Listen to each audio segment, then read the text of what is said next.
Hi friends and family, it's Leah again, back in the kitchen. Leah's Simple Kitchen, if you haven't visited my channel.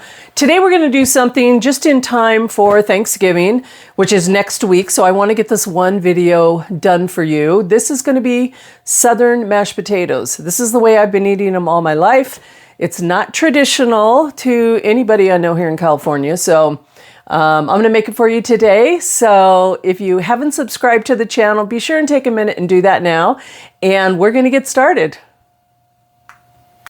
All right, we only need a few things for Southern mashed potatoes. We're going to need a big pot to boil water. We have salt and pepper, potatoes, and the first thing we're going to do is wash, peel, and chop those into cubes. We're going to drain them in a colander. And we need mayonnaise. That's what makes them Southern. All right, so let's get started. First thing we're going to do is get those potatoes peeled, washed, peeled, and cubed. All right, here we go. So what I did off camera was I cleaned and peeled and chopped these potatoes. So none of them are over an inch big, right? Just little chops. And what you want to keep in mind is that the smaller your cubes, the faster it'll cook. Larger takes longer. So you can kind of plan it with your meal. All right, so the first thing we did is, now I know on the channels, the chefs, they say, start your water and your potatoes cold, da-da-da. I've never done it that way. I've been making this my whole life. Of course, I never talked to a chef about it, so maybe that's why. And I certainly don't remember my mom telling me anything about, Leah, stop and put all that in at the same time. No. So while I'm getting my potatoes peeled and cut, I'm warming up my water. So if my water is cold when I put my potatoes in, that's fine. If my water is hot or boiling, that's fine too. I don't care. It's all going to cook. So I'm not a chef, so maybe I'm not doing it the right way or the proper way, but I don't care. I don't have a lot of patience, and I just want to get dinner on the table, and I want it to be good food. And it doesn't have to be 5-star in order for me to enjoy it. So that's kind of how I think about that. All right, so my water is there in my big pot. And I probably have 8 to 10 potatoes. Some of them were small, some were medium, nothing over medium. And so I'm just going to put that in the water. I'm going to need this colander to drain, so I'm going to keep this in the sink. All right, so that was plenty of water. So now we're just going to let this come up to a boil. So with the size of these, I would say this is going to take between 10 and 15 minutes once it boils. Once you can put your fork through it and it's fork tender, that's usually when I start to stop. If you go much past that, then you might get mushy potatoes, which I don't like. I would rather have it a little bit more, with a little bit more resistance in it, if anything else. I don't like pureed, very smooth, anything like that. I've never made it like that. My family never made it like that, so I typically don't. But I could. If I had a family over and we were having Thanksgiving dinner or whatever, which next week I'll have a small piece of the family over, maybe I would puree them or take the time to make them nice and smooth. But typically, no, I wouldn't do that. So anyway, that is what we're going to do. And so I didn't feel that you needed to waste your time watching me cut and chop and wash. Same thing with the boiling of these. I'm going to let this go. And then when I feel that they're ready, I'll come back and we'll take a look at it. Okay? All right. So the water is salted. We're going to bring up to a boil. We're going to let it go 8 to 12 minutes. We'll see how long these take depending on the size. And then we'll drain them and we'll go to the next step. All right? So I'll see you back in about 10 minutes. Okay, we're back. So these have been boiling now 15 minutes. It's been a good 15 minutes. Not more than 15 minutes. It's been 15. So let's take a look. Look at this big fork. Isn't that cool? So I got this so many years ago. I don't know if it was Pampered Chef or what I got it from, but I do use this for mashing my mashed potatoes because I'm a little old school. All right, so let's take a look. See, so that easily goes through the potato. Okay, let me see if I can show you that a little better. I don't know if you can see that real well, but if you just put your fork down, they're falling apart. They're not mushy, but they will easily cut in half, okay? So what I'm gonna do now, and again, I don't think you guys need to watch me do this, it's a little boring. I'm gonna take this pot, which is hot, so let me get some things.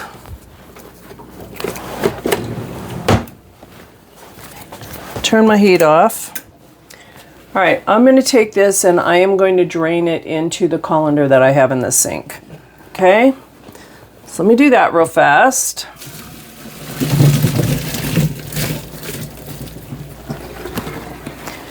Okay, now I'm going to use this same pot and I put it on the front burner, which is cold. So I cooked on the back burner, turned that off, and now I'm going to work in the same pot, but I'm going to use the cold side of my stove. All right. Okay, so I'm going to put my potatoes back in my pot. And this is the same no matter how much you're making. I have done this where I've made 10 pounds at one time if we have a huge gathering for Christmas or Thanksgiving. And I've done much smaller ones. Okay, so whatever you need. So I think what I'm going to do, I think I'm going to move my camera overhead and see if that won't be better for you guys. Okay, so give me a second to reset that. Okay, so here we are. So as you can see, the potatoes are drained and my fork easily goes through them, but they're not mushy, and that's what I want. So all I do is by hand, just with a fork, and if you don't have a big fork like this, many hundreds of times I've done this with a regular size fork, dinner fork. They fall apart so easy that you don't need any special equipment, but if you have a potato masher, go ahead and use it. Not a problem. I just don't. Excuse me.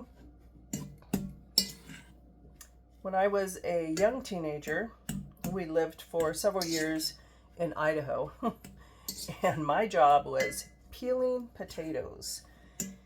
I probably could have went down that career path. I peeled so many potatoes.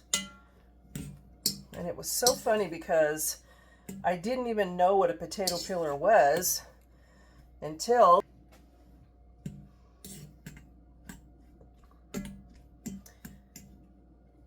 I was an adult making Christmas dinner at my sister-in-law's house, and she saw me peeling potatoes and she just she went, "Oh my God, what are you doing?" And I thought, am I bleeding? What happened? She looked at me and said, "What are you cutting those potatoes with?" And I said, "Just a knife." And she thought it was the weirdest thing. And she introduced me to a potato peeler. All right, so I did salt these, and I'm gonna put some pepper in it. Now, to be honest, I don't always do this. I don't know that the salt and pepper add a lot to this because the mayonnaise is so strong tasting, and I just love it with the mayonnaise. When I go to a restaurant and I get mashed potatoes, I almost don't even really like them because they're so plain and bland. Okay, so add salt and pepper if that's what you want. But if you don't have any or you don't want to, you do not have to. All right, let's get our mayonnaise. Now, I don't really have an amount that I would add, so I would probably quarter cup, but what I usually do is I just get a big heaping spoon, okay? And so I would suggest you just start with that. Get it mixed in. As you can see, it's going to be super thick, so I know that I'm adding more. But if you're not used to this, then you might want to add it in a little bit slower. Okay, so I'm going to go in with another big spoon of mayonnaise. Now I know in the South, or what I've read in the South, is that they usually use Duke's mayonnaise. And in my store, I cannot find it. I haven't found it anywhere, so we've always used Best Foods. And that's what I prefer. That's the taste that I'm used to. That is the taste I like. Okay, still a little thick for me, so I'm going in with more. And you got to remember, this was quite a bit of potato.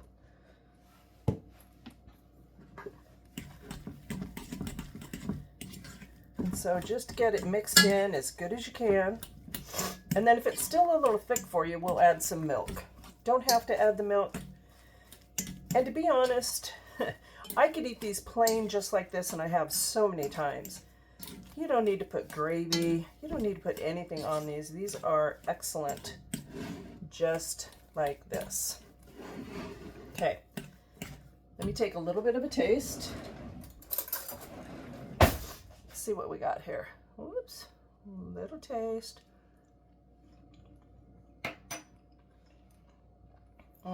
For me, more mayonnaise. I'm going to go in. So I have probably put in maybe a cup of mayonnaise. 3/4 to a cup of mayonnaise is what I've probably used so far.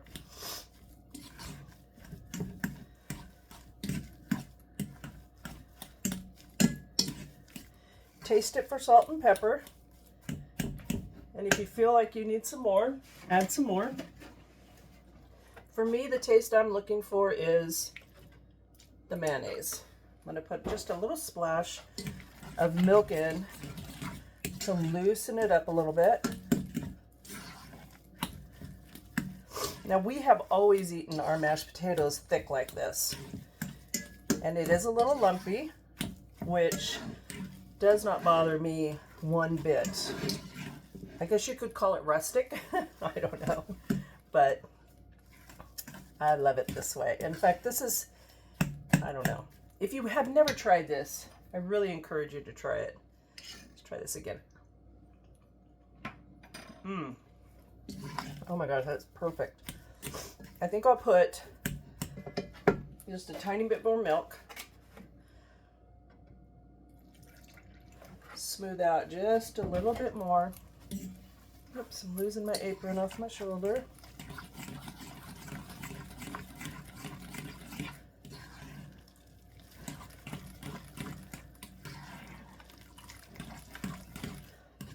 Now my family's used to it like this, thick.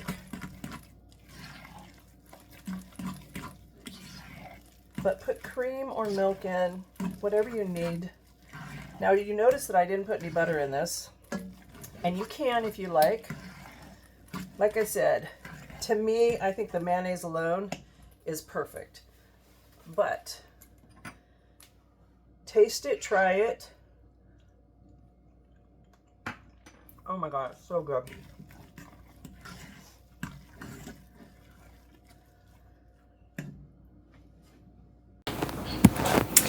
Okay, so basically we're done. That's it.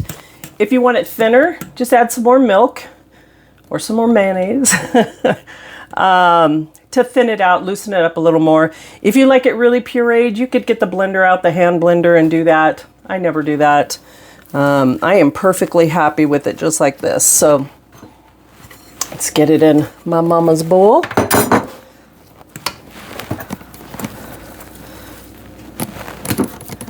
So like I said, if you don't use the mayonnaise, you could have stopped at the salt and pepper, added some butter and milk, and that would have been just fine. And that's just regular mashed potatoes. Almost nobody, until I introduced them to this, has mashed potatoes like this. They've just never even heard of it, which is just bizarre to me because they're so good. If you have never had it like this, you must try it. And let me know how you liked it in the comments because it's so good. And Thanksgiving is next week, so I wanted to get this one done for you guys. I'll put it in my holiday menu playlist in case you need it for your holiday. If you're part of my family, this is definitely how we make it. All right, so let's try one more taste. So good. I can eat that by itself with nothing. Eat it with no gravy. Nothing. This could be it. And I've done that many times. I've just get a bowl of this and I'm good. I'm done. So anyway, there you go. I hope you guys try it. That's what it looks like. And see how much that made? That's a pretty big bowl. That's a nice serving. If I were doing Thanksgiving and I had more than 6 people, I would definitely make more than this because we eat a lot of this. Okay? So if you haven't yet subscribed to my channel, please do that. Leah's Simple Kitchen. Like the video. Try this for your holiday or just any time and put in the comments how you liked it. And I hope you guys all have a wonderful holiday and we'll see you after that. Okay, thanks.